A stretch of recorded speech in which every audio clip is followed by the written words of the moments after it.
Welcome all. In this video, we are going to discuss few questions asked in prior examinations based on kinematics. तो चलो questions के साथ ही शुरुआत करते हैं। पहले ही मैं क्लियर कर दूं, स्टार्टिंग में मैं आपको क्विकली ये आंसर्स कैसे निकालने थे उसके बारे में बात करूंगा and once all the questions are completed I will have a detailed discussion again so that जिन लोगों को जल्दी से आंसर्स देखने हैं they can just look at the initial part of the video, but जिनको थरोली सीखना है कैसे सोचना चाहिए इसके बारे में they should watch the whole video. So okay, here is the first question. A particle covers half of its total distance with speed v1 and rest half distance with the speed v2. Its average speed during the complete journey is. Now, this question was asked in CBSE PMT in 2012 and the options are v1 into v2 upon v1 plus v2, twice v1 v2 upon v1 plus v2, option C v1 plus v2 upon 2 and option D twice v1 v2 square upon v1 square plus v2 square. Now in general maximum लोग answer C बताकर आगे निकल जाते हैं जो कि wrong हो जाएगा। मैं पहले ही बता दूं, यहाँ पर एवरेज वेलोसिटी का formula v1 plus V two by 2, right, ऐसा नहीं होगा। ये फॉर्मूला यस कुछ केसेस में ऐसा फॉर्मूला आता है, but you should not take risk. You should basically think in terms of what is the average speed. In general average speed कैसे फाइंड आउट करेंगे? टोटल डिस्टेंस कवर्ड या travelled divided by total time taken. Now in this case, as we know, let's say half of the distance को हम s बोलते हैं, so second half भी s रहेगा। पहला s डिस्टेंस v1 स्पीड से cover किया गया है, दूसरा s डिस्टेंस v2 स्पीड से कवर किया गया है। तो total distance travelled is very very clear, it is twice s, right, s plus s, twice s divided by. Now what is total time? Suppose ये डिस्टेंस, पहला s distance travel करने के लिए टाइम t1 लगा और दूसरा distance s travel करने के लिए टाइम t2 लगा। तो as we know speed is equal to distance upon time, इस वजह से टाइम क्या हो जाएगा? Distance upon speed. तो इस तरीके से हमें यहां पर पता चलता है कि t1 यानी ये जो पहला हाफ जर्नी है उसको लगने वाला time it will be s by v1, right, speed distance upon speed, and the second half distance travel करने के लिए टाइम लगा t2 s अपॉन v2। सो यहाँ पर टोटल डिस्टेंस ट्वाइस s हो गया and total time taken s by v1 plus s by v2 हो गया, राइट। सो थोड़ा कैलकुलेशन आगे बढ़ाते हैं फिर। So twice s divided by, यहाँ पर s कॉमन निकल के जो रिमेनिंग पार्ट है 1 by v1 plus 1 by v2, it will be v2 plus v1 upon v1 v2, that is cross multiplication we do, s cancelled out हो जाएगा, तो we have twice v1 v2 upon v1 plus v2, and in this way which option is correct now? Option B is the correct one. Okay, अब आप लोगों को मैंने पहले ही questions बता दिए थे, सो आपको ऑलरेडी मालूम है, ये क्वेश्चन आपने पढ़ा होगा, ट्राई किया होगा, but this is how we should approach. जब भी ध्यान में ना आए pause it, watch it again, and फिर भी ध्यान में ना आए तो ऑलवेज कमेंट और मुझे डाउट्स आप पूछ सकते हो। Now next part, the distance travelled by the particle starting from rest and moving with an acceleration 4/3 metre per second square in the third second is. Now it is very important to observe, third second में पूछा है, not in the 3 second, यानी 2 second खत्म होने के बाद third second खत्म होने तक, यानी that is third second, right, 1 second, उस 1 सेकंड में कितना डिस्टेंस ट्रैवल किया। Obviously I can solve this question in various ways, मैं उसके बारे में भी डिस्कस करूंगा एट द एंड। अभी मुझे जो लग रहा है, तो एक फॉर्मूला भी हम बना सकते हैं of distance travelled in nth second, लेकिन वो फॉर्मूला मैं ऐसा समझता हूं कि हमें नहीं मालूम है, तो क्विकली फिर भी हम लोग कैसे सॉल्व कर सकते थे। सो इन दोनों केसेस में हम लोग देख सकते हैं कि इनिशियल वेलोसिटी चलो कितना है, 0 metre per second, right, acceleration दिया है 4/3 metre per second square. Now distance traveled s is equal to ut plus half at square होगा। So s क्या हो जाएगा? Distance travelled total, right. तो डिस्टेंस ट्रैवल्ड सिंपली u 0 होने की वजह से ये होगा half into at square. So distance travelled in total 3 second वो होगा s इज इक्वल टू, मैं s3 बोल देता हूं इसको, s3 is equal to half into a यानी 4/3 इंटू 3 का स्क्वायर, करेक्ट। सो यहाँ पर दिस वैल्यू विल बी एक 3 यहाँ पर कैंसिल हो गया, एक 2 यहाँ पे, so we have 6 metre distance travelled होगा इन 3 सेकंड। डिस्टेंस ट्रेवल्ड इन 2 सेकंड क्या होगा? डिस्टेंस ट्रेवल्ड इन 2 सेकंड यानी S2 suppose, so it is half, फिर से a का वैल्यू कितना है 4/3 एंड t जो है वो 2, सो 2 का स्क्वायर, सो एक 2 यहाँ पर कैंसिल होने के बाद we will have 8/3 metre. I hope आप सभी यूनिट्स की तरफ ध्यान रख रहे हो। मैं यहाँ पर जल्दी इसलिए बता रहा हूँ क्योंकि एग्जाम में आपको फास्ट ही करना रहेगा, लेकिन यूनिट्स की तरफ भी ध्यान रहना चाहिए। हेंस डिस्टेंस ट्रेवल्ड इन 3rd सेकंड, तीसरे सेकंड में कितना डिस्टेंस ट्रैवल करेगा? ऑब्वियसली टोटल 3 सेकंड में कितना डिस्टेंस ट्रैवल किया माइनस टोटल 2 सेकंड में कितना ट्रैवल किया, that is the distance travelled in 3rd second, which is 6 minus 8/3, which is 6 3s are 18, 18 minus 8/3, that is 10/3 meters. Okay, so distance traveled in the 3rd second is equal to 10/3 meters. Our answer option C. जैसे मैंने बताया था distance travelled in nth second का formula हम बना के रख सकते हैं, मैं एंड में बता दूंगा। दूसरा एक इस क्वेश्चन के लिए और एक पॉसिबिलिटी थी। So let's find velocity at end of 2 seconds. So v is equal to u plus at, hence velocity after 2 seconds वो कितनी हो जाएगी? So velocity after 2 seconds is equal to initial velocity u 0 plus a यानी 4/3 into 2, that is equal to 8/3 metre per second. अब 3rd second के लिए initial velocity यही हो गई, तो 3rd सेकंड के लिए यानी t is equal to 1 second, initial velocity is equal to 8/3 metre per second and acceleration is equal to 4/3। ये भी फॉर्मूला अगर आप अप्लाई करते हो तो आपका आंसर आ जाएगा। कैसे आएगा? Let's solve. So s is equal to now u into 1, right, ut यानी 8/3 इंटू 1 प्लस हाफ a यानी 4/3 इंटू t स्क्वायर यानी 1 square. So as we can see it is 8/3 plus 2/3 which is 10/3 metre. तो as you can see मैंने ऐसे भी निकाला। इन दोनों थॉट प्रोसेसेस को वीडियो पॉज कर करके देखो। यानी उस केस में पहले मैंने जो सॉल्व किया था वहां पर मैंने स्टार्टिंग से ही u इज इक्वल टू 0 से ही शुरुआत की, वहां से 3 सेकंड का डिस्टेंस निकाला, वहां से 2 सेकंड का डिस्टेंस निकाला और सब्ट्रैक्ट किया। यहाँ पर मैंने डिस्टेंस 1 सेकंड में यानी 3rd सेकंड में निकाला, लेकिन उसको निकालने के लिए 3rd सेकंड के स्टार्टिंग में क्या वेलोसिटी होगी वो देखना जरूरी था, जो निकालने के लिए मैंने 2 सेकंड्स के बाद का वेलोसिटी फाइंड आउट किया। आई होप दोनों मेथड्स आपको ध्यान में आ गए हैं। Now let's move ahead. A body starts from rest at time t is equal to 0. The acceleration time graph is shown in the figure. The maximum velocity attained by the body will be. सबसे पहले तो यहाँ पर आपको observe करना चाहिए कि acceleration versus time का ग्राफ दिया है and the graph is not horizontal. As we can see graph horizontal नहीं है। अगर हॉरिजॉन्टल ग्राफ आता है it means acceleration is equal to constant. और आपको मालूम होना चाहिए कि हम लोग काइनेमेटिकल इक्वेशंस जितने भी सीखते हैं उसमें हम एक्सेलरेशन कांस्टेंट लेते हैं यानी फोर्स कांस्टेंट होता है। जब ऐसी चीज ना रहे तो एक ही मेथड आपके पास बचता है। यहां पर आप काइनेमेटिकल इक्वेशन नहीं यूज कर पाओगे, आप सिंपली एक काम कर सकते हो। ये एरिया और टाइम का ग्राफ है। So area under acceleration versus time graph is equal to change in velocity. यहां पर एक्सेलरेशन की वैल्यूज यानी ये जो वैल्यूज दिए है वो है ये 10 मीटर पर सेकंड स्क्वायर है, और ये टाइम जो दिख रहा है यहाँ पर sorry, so the time is 11 second, so 11 second. So area of this triangle half into base is 11 second into height which is 10 metre per second square. एक सेकंड कैंसिल हो जाएगा और ये आएगा 55 metre per second. So remember 55 meter per second is change in velocity, which is final velocity minus initial velocity. But in this particular problem, body starts from rest दिया गया है, मतलब u की वैल्यू 0 है, तो u का value 0 हो गया तो ये v minus 0 that is equal to v.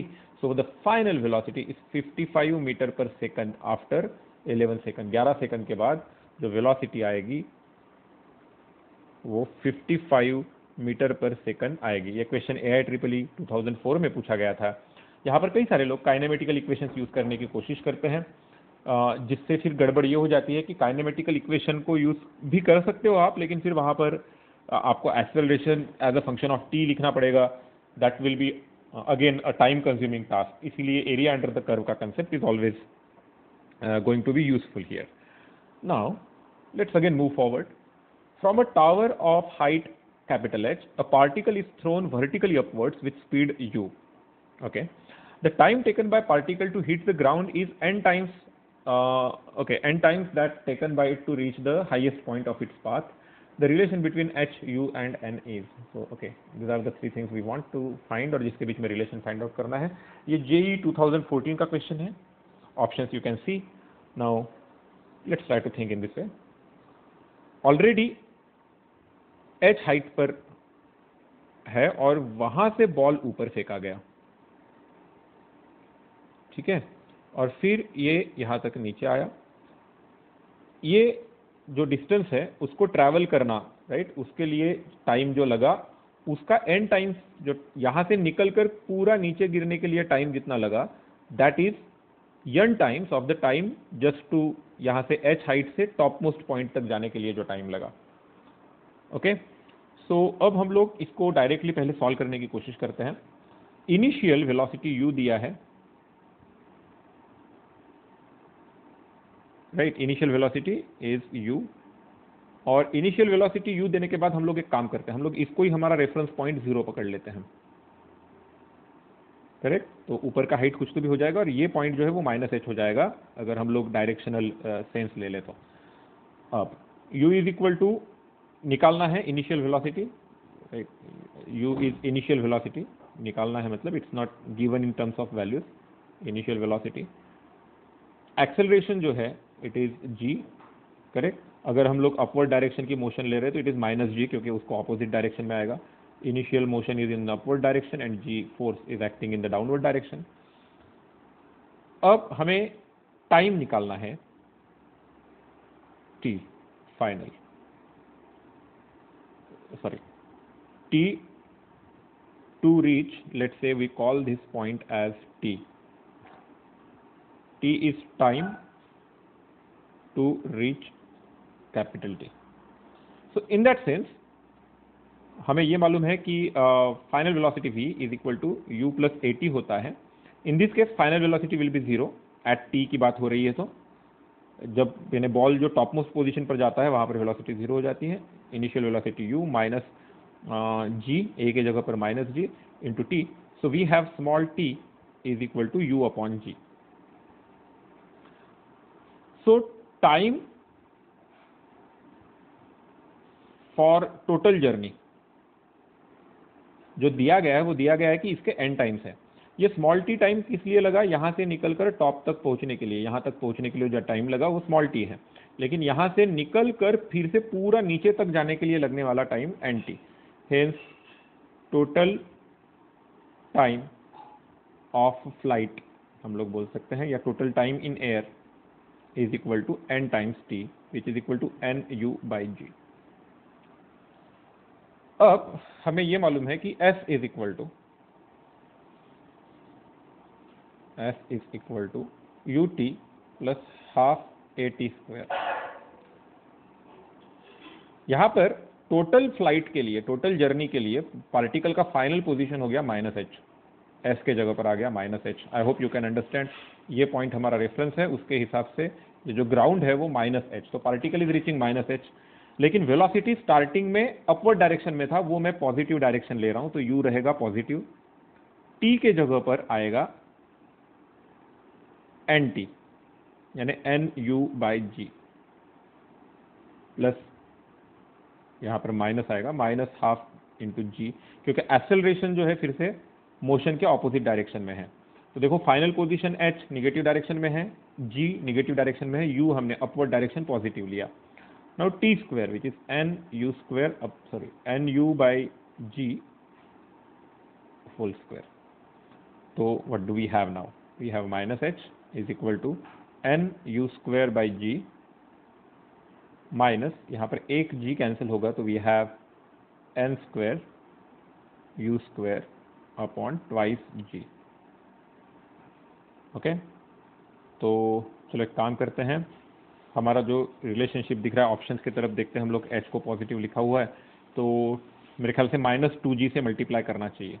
If we multiply by -2g we have twice g capital H, this will become negative, so minus twice n u square, और यहाँ पर -2g से multiply करके we have plus n square u square. तो u square तो common निकल रहा है, n कॉमन निकल रहा है, सो n u स्क्वायर है हमारे पास, और बाकी क्या बच रहा है, so n minus 2। So twice g H is equal to n u square. Yes, this is the option. Yes, so option A correct है। यहाँ पर मैं फिर से एक बार बता दूं, हमारा अप्रोच ये रहा कि पहले हमने टॉप तक जाने के लिए लगने वाला टाइम निकाला, ठीक है, फिर हमने उसका टोटल फ्लाइट टाइम जो लगा वो निकाला, और हमें मालूम है कि वो टाइम जो है वो n ऑफ t है। वो ये जो स्टैंडर्ड इक्वेशन है हमारा, उसमें सब वैल्यूज जो है गिवन वो पुट किए एंड सॉल्व किया, तो it was simply straight forward. लेकिन मैं आपको बता दूं कि मैंने भी जब एज ए स्टूडेंट इसे पहली बार सॉल्व किया था तो इतना क्लियर कट थॉट तो हमारा नहीं होता है जब फर्स्ट टाइम सॉल्व करते हैं इस टाइप के प्रॉब्लम्स। तो वो थॉट्स क्या हो सकते थे वो मैं एंड में फिर से बात करूंगा आपसे। Now I would like to move forward first with this question number 5। A bus is moving with a speed of 10 metre per second on a straight road. A scooterist wishes to overtake the bus in 100 seconds. 100 second के बाद उसको overtake करना है। If the bus is at a distance of 1 kilometer from the scooterist, with what speed should scooterist chase the bus? देखो, suppose ये स्कूटरिस्ट है, there is a person, और ये सपोज बस है, ऑलरेडी 1 किलोमीटर का डिस्टेंस है, यानी 1000 मीटर्स का डिस्टेंस है। बस आगे बढ़ रही है विथ 10 मीटर पर सेकंड, ठीक है, कांस्टेंट स्पीड है, और जो स्कूटरिस्ट का स्पीड रहेगा वो भी कांस्टेंट रहेगा, ऐसा बोला है। कितने सेकंड्स में ओवरटेक करना है? 100 सेकंड्स। तो पहले ये निकाल लेते हैं कि बस 100 सेकंड्स में कितना जाएगी आगे। सो एस ऑफ बस, राइट, कितने सेकंड्स में? इन 100 seconds, in 100 seconds is equal to velocity of bus which is 10 meter per second into 100 seconds, second cancelled, so we have 1000 meters। तो बस 100 सेकंड में यहां पर चली जाएगी, 1000 मीटर प्लस 1000 मीटर। तो देखो जहां पर ओवरटेक होने वाला है, राइट, वो पॉइंट ऑलरेडी स्कूटरिस्ट के ओरिजिनल पोजीशन से कितना हो गया? 2000 मीटर। So scooterist needs to travel how much distance? 2000 meters, 2000 meters distance, right, at least in how much time? Obviously in 100 seconds, क्योंकि उससे ज्यादा टाइम लेगा तो बस ऑलरेडी आगे निकल जाएगी ना। 100 सेकंड बाद बस यहां पर है, तो उसी 100 सेकंड में वो स्कूटरिस्ट बस तक पहुंच जाना चाहिए, उसके आगे भी जा सकता है। Hence speed needed for scooterist is equal to 2000 meters upon 100 seconds, which is 20 meter per second. So option D is correct. So in this way we have solved all the 5 questions, but as I promised we will now give some time to discuss one or two problems जो इसके पहले ही हमने किए थे लेकिन कुछ अलग तरीके से करेंगे। So let me first talk about ये थर्ड सेकंड वाला क्वेश्चन है, क्वेश्चन नंबर 2। इसमें मैंने बोला था कि आप nth सेकंड का फॉर्मूला डायरेक्ट यूज कर सकते हो, राइट। यानी suppose there is this body which moves with initial velocity u। Suppose ये कुछ बॉडी है जो u वेलोसिटी से बढ़ रही है, एक्सेलरेशन a है। So total distance traveled in time t, so distance traveled in time t। ये कितना होता है, s is equal to u t plus half a t square, right. अब अगर हमें पूछा जाए distance travelled in time n-1 second, sorry t-1 second,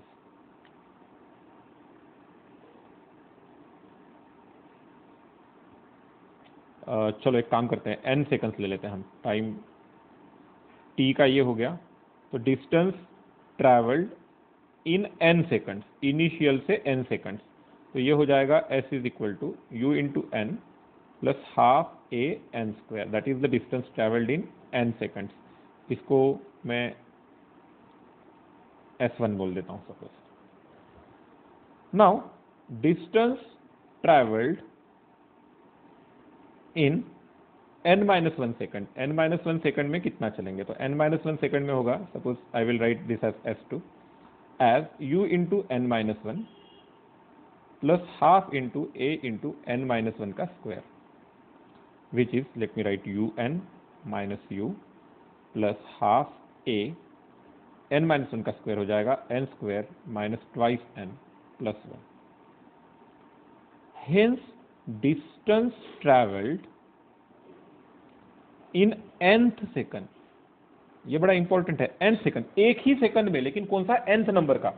acceleration में क्या होता है ना, एक्सेलरेशन में धीरे धीरे स्पीड बढ़ती जाती है, तो पहले एक सेकंड में जितना डिस्टेंस ट्रैवल किया उससे डिफरेंस डिस्टेंस होता है उसके नेक्स्ट सेकंड्स में, और उससे अलग डिस्टेंस होता है और उसके नेक्स्ट सेकंड में, राइट। तो अब यहां पर इस तरीके से हम लोग अगर आगे बढ़ रहे हैं तो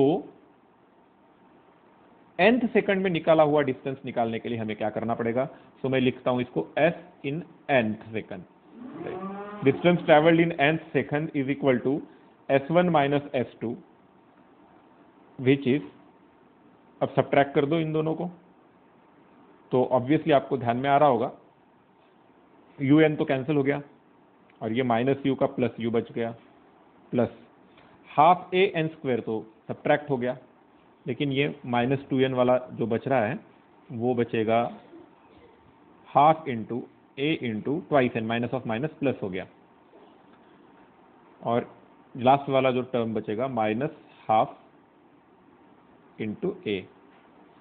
सो distance travelled in nth second is equal to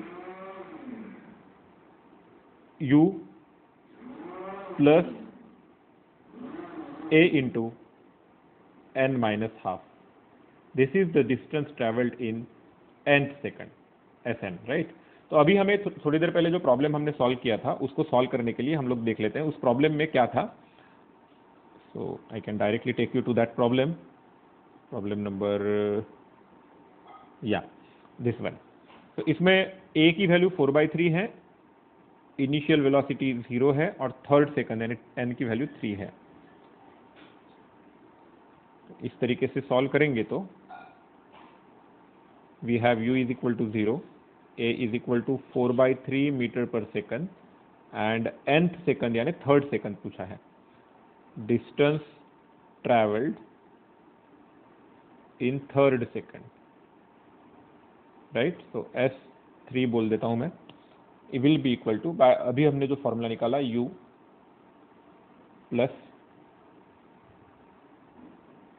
a into n minus half, तो हम लोग लिखेंगे 0 plus 4/3 into 3 minus half,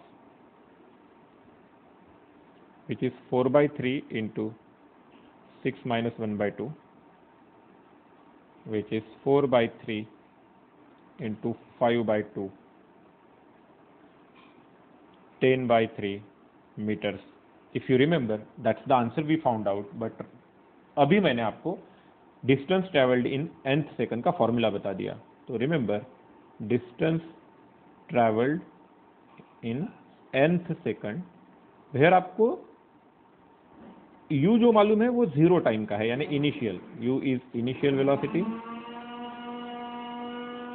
and particle is moving at constant acceleration,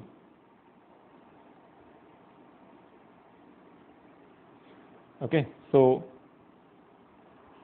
distance travelled in nth second हो जाएगा एस एन, जिसको बोलता हूं मैं एस nth बोलेंगे हम लोग, u plus a into n minus half, right. कितना सिंपल फॉर्मूला है। Either you can remember this formula, या फिर इसके पहले ही मैंने तो ये प्रॉब्लम तो सॉल्व करके दिया था, आपको ये फॉर्मूला मालूम नहीं रहा तो भी यूजिंग अवर कॉमन सेंस, तो obviously you can decide what you want to do, लेकिन ध्यान में रखना हमें फास्ट भी करना है लेकिन गलतियां भी कम करनी है। नाउ मैं ये फोर्थ प्रॉब्लम के बारे में भी बात कर रहा था आप लोगों से कि इस प्रॉब्लम को सॉल्व करते वक्त जब मैंने पहली बार सॉल्व किया था तो इस तरीके से एफिशिएंटली नहीं किया था जैसा मैंने आपको करके दिखाया, क्योंकि मेरे दिमाग में कंफ्यूजन होता था कि साइन कन्वेंशन के हिसाब से can I actually solve in the way which I have solve, यहाँ पर जो मैंने करके दिखाया था, करेक्ट। तो मैं एक आपको बताता हूँ कि मैंने फर्स्ट टाइम जैसे किया था, मुझे थोड़ा थोड़ा याद है कि मेरे कौन से फॉर्मेट्स यूज़ किए थे। ऑब्वियसली हम लोग ऑलरेडी एच डिस्टेंस पर हैं, ठीक है। तो पहले ऊपर जाने के लिए जो टाइम लगा यहां से टॉप पॉइंट तक, करेक्ट, सो वो तो इजीली वही आएगा जो पहले भी किया था, v is equal to u plus a t के हिसाब से।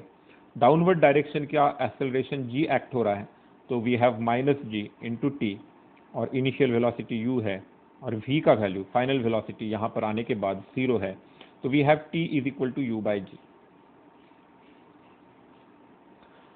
तो फिर मुझे सेकंड वाला इक्वेशन यहीं से शुरू करने का थोड़ा सा दिक्कत जा रही थी, राइट।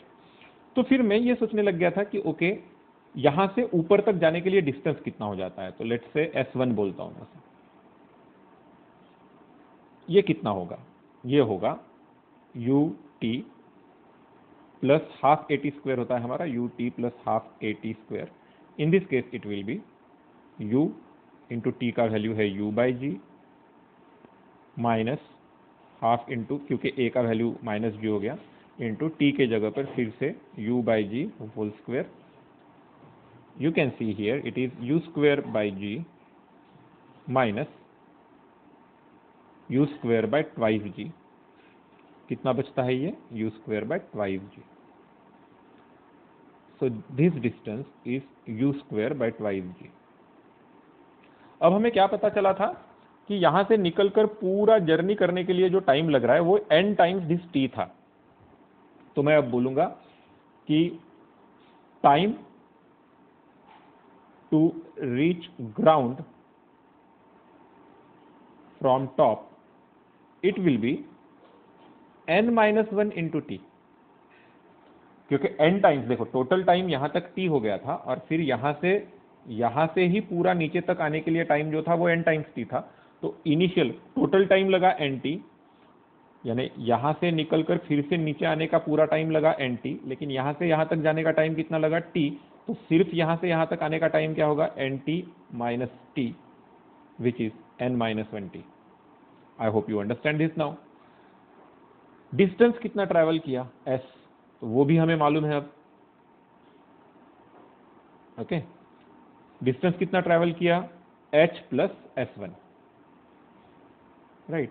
तो यहां पर s है s plus h plus s1, s is equal to h plus s1 which is h plus u square by twice g, okay.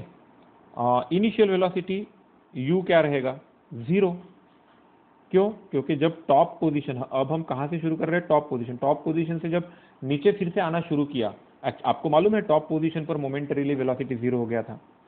और g कितना लेंगे हम, g अब इस केस में हम लोग प्लस लेंगे क्योंकि हम लोग डाउनवर्ड मूव कर रहे हैं, राइट। वेलोसिटी के डायरेक्शन में ही g रहेगा, तो acceleration is equal to g लेंगे हम। तो अब हमारा जो फॉर्मूला है s is equal to u t plus half a t square वाला फॉर्मूला, इसमें अभी अभी नए से निकाले वाले सभी वैल्यूज हम लोग पुट कर देंगे, ठीक है। तो let me add one more page to solve this. चलो, तो s की value h plus u square by two g is equal to, initial velocity कितनी हो गई, 0 इंटू टी, राइट। टाइम कितना है यहाँ पर, सॉरी टाइम है n minus one t, n minus 1 into t, लेकिन 0 है तो 0 ही होने वाला है, plus half into g into t square which is n minus 1 into t इनका whole square, that is equal to n minus 1 into t, sorry ये तो पहला 0 हो गया ना, राइट, 0 इंटू है तो ये 0 हो गया, क्या बच रहा है, half g into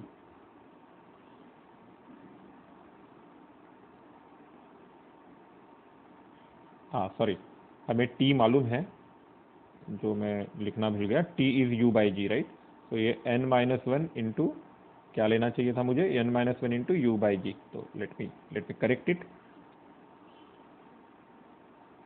u upon g, so it is g into n minus 1 whole square into u square upon g square, तो यहाँ पर एक g कैंसिल हो गया, तो h कितना बच रहा है, तो यहाँ पर है n minus 1 whole square u square upon twice g minus u square upon twice g, so u square upon twice g common निकलेगा, क्या बच रहा है, n माइनस 1 का whole square minus 1, n minus 1 का होल स्क्वायर आप लोग जानते हैं अभी, u square by twice g into n square minus twice n plus 1 minus 1, तो that is equal to you square by twice g into n common निकलेगा into n minus 2, ये हमारा वैल्यू है कैपिटल एच का, ट्वाइस जी को इस side में लेकर आ जाए तो आपका ऑप्शन आ जाएगा। तो this is how we can solve in different ways. Generally मेरा ऑब्जर्वेशन ऐसा है कि हम सभी लोग फॉर्मूला याद करके उसी एक मेथड से सॉल्व करना यही सीखना चाहते हैं। दैट्स गुड बिकॉज ऑब्वियसली हमें कॉम्पिटिटिव एग्जाम्स में फास्ट चलना है, तो मैंने जैसे पहले सॉल्व करके बताया वही आपको फॉलो करके आना चाहिए, लेकिन मेरे हिसाब से अंडरस्टैंडिंग इज मोर इम्पॉर्टेंट। तो आप अपने हिसाब से इन क्वेश्चंस को सॉल्व करके देखते रहेंगे तो ज़्यादा अच्छा रहेगा। मैं वीडियो लगातार और फास्ट बनाया, इसका मतलब ऐसा नहीं है कि आपको भी वैसे ही देखना है, आप अपने हिसाब से उसको पार्ट बाय पार्ट देखेंगे तो ज़्यादा अच्छा रहेगा। पॉज करते जाइए, देखते जाइए, खुद सॉल्व करते जाइए, ये मुझे सॉल्व करके देना नहीं है, मैं सिर्फ आपको सॉल्व करने के लिए हेल्प कर रहा हूँ। आई होप आप खुद करके देखेंगे और जहाँ पर ज़रूरत पड़ती है वहाँ पर वीडियो को रेफर करेंगे। Thank you.